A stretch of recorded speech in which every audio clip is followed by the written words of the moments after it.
Sunday. Yeah, so I wanted to talk to you guys today about mainly motivation. I feel like a lot of people have a misconception of motivation. A lot of people always ask me like, yo, how do you wake up every day and just get right back to work, do the same things constantly for hours and hours and hours? To be honest with you, I got it from my father.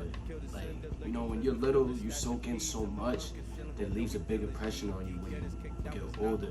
And growing up with my father, like, yo, when I say like we didn't have no like father and son time, like there was no sitting down, this is how you do this is how you do that. It was just more of like he was building his business every day. He was like, when I first got dropped off to him and I was living with him in like second grade, we living in Newark, New Jersey, child Jersey, you know the shit. In the midst of me like growing up with him, like first I seen him building computers. He was DJing non-stop, you see what I'm saying? Then I seen him building computers from scratch. Like, you remember the big hard drives that used to sit next to the monitor? Yeah, he was building those from the motherboard from scratch. Like that shit crazy. Like, no education, like, you see what I'm saying, out here, he came straight from Jamaica. Like, that just shows you right there, like, you do not need the books. But seen him start off by doing that.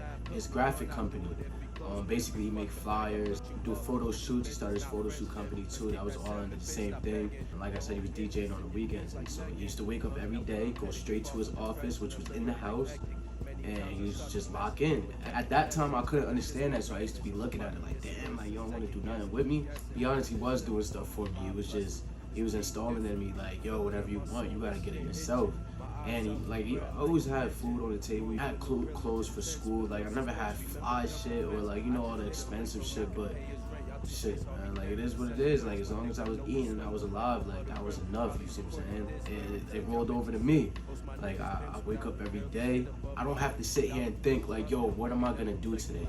I already know what I'm doing because I set out my career to be anything that has to do with music, art, uplifting, which is, you know, the mental health, which is like the podcast, you know, the Inspiration Street University that we got going on. I'm gonna speak more on that soon.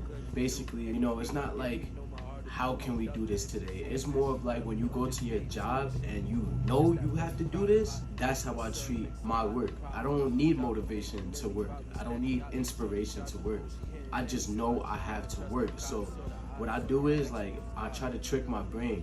Whenever I don't want to work is when I put the most work in. Because we just go by a program, you know what I mean? Like, your brain just moves. It's like its perception is on whatever happened in the past, you see what I'm saying? So all you have to do is just retrain it to understand the times that you don't want to work is the best times to work. So now when you get that program rolling, you're always going to want to work. You're not going to need inspiration. You're not going to need motivation. You're just going to get straight to it. That's important. You have to understand that. You have to understand yourself more than you trying to understand your assignments or anything else you got going on, because yourself is what is going to start everything else. You see what I'm saying? So the more you sit down with yourself and understand yourself, the better you'll be at anything that you want to do.